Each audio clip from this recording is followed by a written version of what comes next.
Hi, I'm Roger Smith. I joined Silverfish back in 2002, which makes me, I think, the third longest serving member of the group. Well, actually, the work I have in this present show, After Image, I'm calling it Raindrop Worlds. I've always, as most people, I'm sure, have been fascinated by the tiny inverted worlds you see in raindrops after a gentle rain. Now it's kind of a cliche, but I wanted to take it beyond the cliche and use modern technology as well as as artistic interest. So sometime, well, it was a couple of years ago now, of course, I went outside I live down in downtown Fredericton near Waterloo Row. And after a rain, I went outside and my landlord has flowers all over the place. And they all had these beautiful raindrops hanging from them. So, oh, this might be interesting. So I grabbed my camera and macro lens and started shooting, and one or two of them really jumped out at me. And I said, "Hey, I think I can make something of this. I'm gonna concentrate on this." Now, anybody that's tried to do close up or macro photography knows that the most difficult thing is getting enough depth of field. And in the old days with shooting slides and so on, you really couldn't do much about that. It was just very difficult to do. But the computer age has brought us a very elegant solution called focus stacking. Now I have an example, one of the photographs from the show that hopefully will come up on the screen, and I will try and talk through it.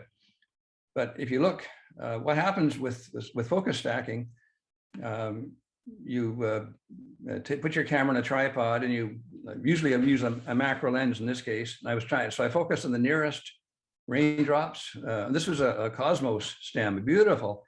Most amazing raindrop day I'd ever seen. It was 10 feet outside my front door. So what is it? Freeman Patterson said, you don't have to go far to take good pictures. And wow, this whole show, every one of these pictures was taken within 25 or 30 feet of my front door.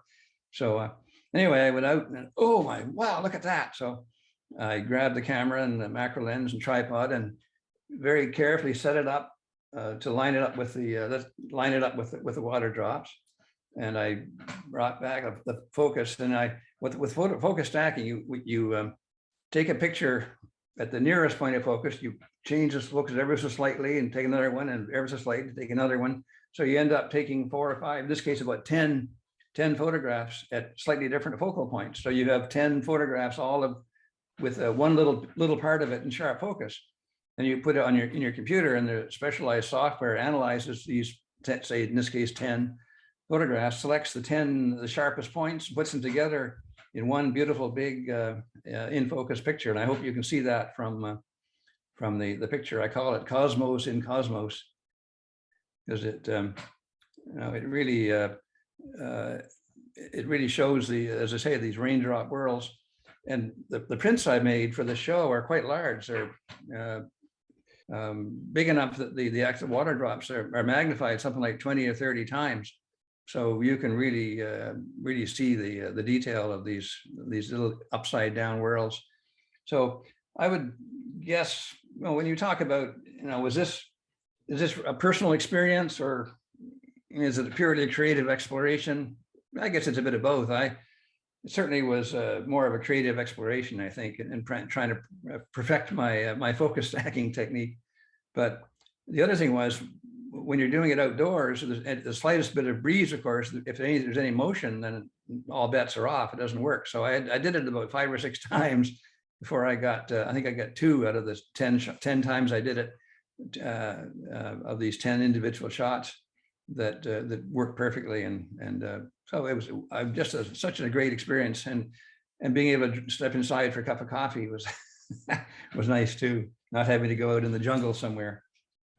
Relating it to after image, I can do a little sleight of hand or verbal sleight of hand, that it's only after careful observation you see the images, or it's only after a gentle rain that you get these beautiful images. So I'm not, in that sense, I think, plus just anything that looks so esoteric as these tiny water drops, I think it makes a sort of an impression in your brain, sort of an after image impression. So I think it fits reasonably well. I don't think I'll be too far off the mark anyway.